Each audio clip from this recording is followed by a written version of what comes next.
ನೇತ್ರದಾನ ಮಹಾದಾನ. ಸತ್ತ ನಂತರ ಕಣ್ಣುಗಳನ್ನು ಮಣ್ಣು ಪಾಲು ಮಾಡದೆ ದಾನ ಮಾಡಿ ಅಂಧರ ಬಾಳಿನಲ್ಲಿ ಬೆಳಕು ನೀಡಿ ಎಂದು ಸಮಾಜ ಸೇವಕರು ಹಾಗೂ ಮಾಜಿ ಬ್ಲಾಕ್ ಕಾಂಗ್ರೆಸ್ ಅಧ್ಯಕ್ಷರಾದ ಲಕ್ಕುಂಡಹಳ್ಳಿ ಎಲ್ಎಂ ಮಂಜುನಾಥ್ ತಿಳಿಸಿದ್ದಾರೆ. ಹೊಸಕೋಟೆ ತಾಲೂಕಿನ ಲಕ್ಕುಂಡಹಳ್ಳಿ ಗ್ರಾಮದಲ್ಲಿ ದಿವಂಗತ ಕೃಷ್ಣಮ್ಮ ಮತ್ತು ವೆಂಕಟ ಸುಬ್ಬಯ್ಯನವರ ಸ್ಮರಣಾರ್ಥ ಸಮಾಜ ಸೇವಕರು ಹಾಗೂ ಮಾಜಿ ಬ್ಲಾಕ್ ಕಾಂಗ್ರೆಸ್ ಅಧ್ಯಕ್ಷರಾದ ಎಲ್ಎಂ ಮಂಜುನಾಥ್ ಮತ್ತು ಶಂಕರ ಕಣ್ಣಿನ ಆಸ್ಪತ್ರೆ ಇವರ ಸಂಯುಕ್ತಾಶ್ರಯದಲ್ಲಿ ನಡೆದ ಉಚಿತ ಕಣ್ಣಿನ ತಪಾಸಣೆ ಶಸ್ತ್ರಚಿಕಿತ್ಸೆ ಶಿಬಿರ ಕಾರ್ಯಕ್ರಮವನ್ನು ಉದ್ಘಾಟಿಸಿ ಮಾತನಾಡಿದ ಅವರು, ಪ್ರತಿಯೊಬ್ಬರು 40 ವರ್ಷ ದಾಟಿದ ನಂತರ ಓದಲು ಸಣ್ಣ ಅಕ್ಷರಗಳು ಕಾಣಿಸುವುದಿಲ್ಲ.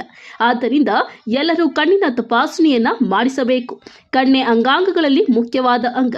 ನೇತ್ರದಾನ ಮಾಡಿ ಇಬ್ಬರು ಅಂಧರಿಗೆ ಬೆಳಕನ್ನ ನೀಡಬಹುದು. ತಾವು ಸತ್ತ ನಂತರ ತಮ್ಮ ಕಣ್ಣುಗಳು ಸಹ ಮಣ್ಣು ಪಾಲು ಆಗದೆ ಇನ್ನೊಬ್ಬರಿಗೆ ಬೆಳಕನ್ನ ನೀಡುವಂತಾಗಲಿ ಎಂದರು.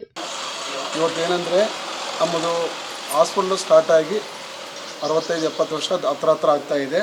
ಇದು ಬಂದು ಹೆಡ್ ಕ್ವಾರ್ಟರ್ ಬಂದು ಕೊಯಂಬತ್ತೂರಲ್ಲಿ ಡಾಕ್ಟರ್ ರಾಧಾ ರಮಣಿ ಅಂತವರು ಚಿಕ್ಕದಾಗಿ ಸ್ಟಾರ್ಟ್ ಮಾಡಿದ್ರು.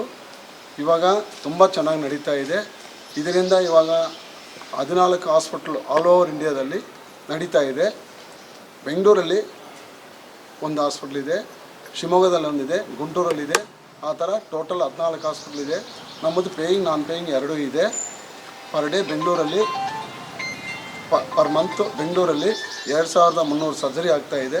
ನಮಗೆ 26,000 ಆಪ್ರೇಷನ್ನು ಪರ್ ಇಯರ್ ಮಾಡ್ತಾಯಿದ್ದೀವಿ ಬೆಂಗಳೂರಲ್ಲಿ ಮಾತ್ರ. ಆ ಥರ ಎಲ್ಲ ಹಾಸ್ಪಿಟ್ಲಲ್ಲೂ ಮಾಡ್ತಾಯಿದ್ದೀವಿ. 3 ಮಿಲಿಯನ್ ಸರ್ಜರೀಸು ಫ್ರೀ ಸರ್ಜರೀಸ್ ಮಾತ್ರ ಮಾಡಿದ್ದೀವಿ ಇದುವರೆಗೂ. ಮತ್ತು ಇನ್ನೂ ಚೆನ್ನಾಗಿ ನಡಿಬೇಕಂತ ದೇವರ ಆಶೀರ್ವಾದ ಮತ್ತು ಇಲ್ಲಿ ಬಂದಿರೋ ಎಲ್ಲರೂ ಆಶೀರ್ವಾದ.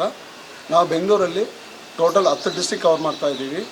ಇದು ಬಿಟ್ಟು ಕರ್ನಾಟಕದಲ್ಲಿ ಬಿಟ್ಟು ಆಂಧ್ರದಲ್ಲಿನೂ 4 ಡಿಸ್ಟ್ರಿಕ್ಟ್ ಕವರ್ ಮಾಡ್ತಾಯಿದ್ದೀವಿ. ಅನಂತಪುರ, ಕರ್ನೂಲು, ಸತ್ಯಸಾಯಿ ಡಿಸ್ಟಿಕ್ಕು, ಚಿತ್ತೂರು ಡಿಸ್ಟಿಕ್ಕು, ಆ ಥರ 4 ಡಿಸ್ಟ್ರಿಕ್ಟ್ ಕವರ್ ಮಾಡ್ತಾಯಿದ್ದೀವಿ ಸರ್.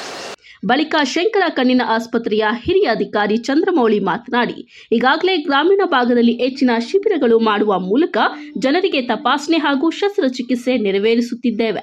ಗ್ರಾಮೀಣ ಭಾಗದಲ್ಲಿ ಹೆಚ್ಚಾಗಿ ಬಡವರು ಇರುವ ಕಾರಣ ಉಚಿತವಾಗಿ ಚಿಕಿತ್ಸೆ ಮಾಡುವ ಉದ್ದೇಶದಿಂದ ಶಿಬಿರಗಳನ್ನು ಆಯೋಜನೆ ಮಾಡುತ್ತೇವೆ. 60 ವರ್ಷಗಳಿಂದ 3 ಲಕ್ಷಕ್ಕೂ ಅಧಿಕ ಚಿಕಿತ್ಸೆಯನ್ನ ನೆರವೇರಿಸಿದ್ದೇವೆ ಎಂದರು. ಶಂಕರ ಹಾಸ್ಪಿಟಲಲ್ಲಿ ಸಾಧಾರಣ 10 ವರ್ಷದಿಂದ ಕೆಲಸ ಮಾಡ್ತಾ ಇದ್ದೀನಿ. Senior facility manager. ಇದು ಲಕ್ಕೊಂಡಹಳ್ಳಿ ಗ್ರಾಮದಲ್ಲಿ ಇದು ನನ್ನ ಹುಟ್ಟಿದ ಜಾಗ. ನಾವು ಇಲ್ಲಿ ಮಾಡಬೇಕು ಅಂತ ನಾವು ಮಂಜಣ್ಣವ್ರಿಗೆ ಇದು ಕೊಟ್ಟಾಗ ಅವರು ಒಪ್ಪಿಗೆ ಕೊಟ್ಟು ಇಲ್ಲಿ ಮಾಡೋದಕ್ಕೆ ಹೇಳಿದ್ದಾರೆ. ನಮ್ಮ ಹಳ್ಳಿ ಜನಕ್ಕೆ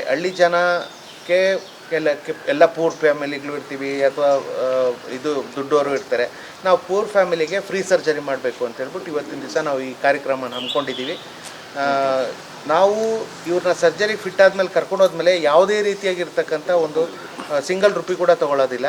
ಅವ್ರಿಗೆ ಬೇಕಾಗಿರ್ತಕ್ಕಂಥ ಊಟ ತಿಂಡಿ ಏನೇನು ಫೆಸಿಲಿಟಿ ಬೇಕು ಆ ಫೆಸಿಲಿಟೀಸ್ ಎಲ್ಲ ವ್ಯವಸ್ಥೆ ಮಾಡಿ ನಾವು ಅವ್ರಿಗೆ ಸರ್ಜರಿ ಮಾಡಿ ಮತ್ತು ಅವ್ರನ್ನ ಇಲ್ಲಿ ಕರ್ಕೊಂಡು ಬಂದು ಬಿಡೋರ್ಗು ನಮ್ಮ ಹಾಸ್ಪಿಟ್ಲ್ ರೆಸ್ಪಾನ್ಸಿಬಿಲಿಟಿ. ನಮ್ಮ ಹಾಸ್ಪಿಟ್ಲ್ ಸಾಧಾರಣ ಒಂದು 60 ವರ್ಷದಿಂದ 14 ಹಾಸ್ಪಿಟ್ಲಲ್ಲಿ 3 ಮಿಲಿಯನ್ ಫ್ರೀ ಸರ್ಜರೀಸ್ ಮಾಡಿಕೊಂಡು ಇವತ್ತಿನ ದಿವಸ ಒಂದು ದೊಡ್ಡ ಮಟ್ಟದಲ್ಲಿ ಬೆಳೆದಿದ್ದೀವಿ. ಇನ್ ಕೇಸ್ ಈ ಕ್ಯಾಂಪಲ್ಲಿ ಬರೆದಿದ್ದವರು ಮುಂದೆ ಏನಾದರೂ ಅವ್ರಿಗೆ ಸರ್ಜರೀಸ್ ಬೇಕಂದರೆ ನಾವು ಹೊಸಕೋಟೆ ತಾಲೂಕಲ್ಲಿ ಅಲ್ಲಿ ಕ್ಯಾಂಪ್ಗಳು ಮಾಡ್ತಾ ಇರ್ತೀವಿ. ನೀವು ಅಲ್ಲಿ ಬಂದು ಉಚಿತವಾಗಿ ಟ್ರೀಟ್ಮೆಂಟ್ನ ತೊಗೋಬೋದು, ಕೊಡ್ತೀವಿ ನಾವು. ಯಾಕೆ ಅಂತ ಹೇಳಿದ್ರೆ ಈಗ ಸರ್ಜರಿ ಆದಮೇಲೆ ನಾವು ಅದು ಟೆಸ್ಟ್ ಮಾಡಿಬಿಟ್ಟು ಅವ್ರಿಗೆ ಇನ್ ಕೇಸ್ ಸ್ಪೆಕ್ಟಿಕಲ್ ಬೇಕು ಅಂತಿದ್ರೆ ನಾವು ಅದನ್ನು ಪ್ರೊವೈಡ್ ಮಾಡ್ತೀವಿ. ಅದು ಕೂಡ ಉಚಿತವಾಗಿ ಮಾಡ್ತೀವಿ. ನಮಗೆ ಅದರಲ್ಲೂ ಏನು ನಾವು ಇದು ಮಾಡ್ಕೊಳ್ಳೋಕೆ ಹೋಗೋದಿಲ್ಲ, ಉಚಿತವಾಗಿ ಇದು ಮಾಡ್ತೀವಿ. ನಮಗೆ ಟೈಟಾನ್ ಕಂಪ್ನಿಯವ್ರ ಸ್ಪಾನ್ಸರ್ಶಿಪ್ ಇದ್ದಾರೆ, ಹಾಗಾಗಿ ನಾವು ಅವ್ರಿಗೆ ಉಚಿತ ಸ್ಪೆಕ್ಟಿಕಲ್ಸ್ ಕೂಡ ನಾವು ಸ್ಪಾನ್ಸರ್ ಮಾಡ್ತೀವಿ. ಇದೇ ಸಂದರ್ಭದಲ್ಲಿ ಶಂಕರ ಕಣ್ಣಿನ ಆಸ್ಪತ್ರೆಯ ಕ್ಷೇತ್ರಾಧಿಕಾರಿ ಮೂರ್ತಿ, ಎಸ್ ಸುಮಾ, ಶ್ರೀನಾಥ್, ಗುರು ತೇಜಸ್ ಹಾಗೂ ಗ್ರಾಮಸ್ಥರು ಉಪಸ್ಥಿತರಿದ್ದರು.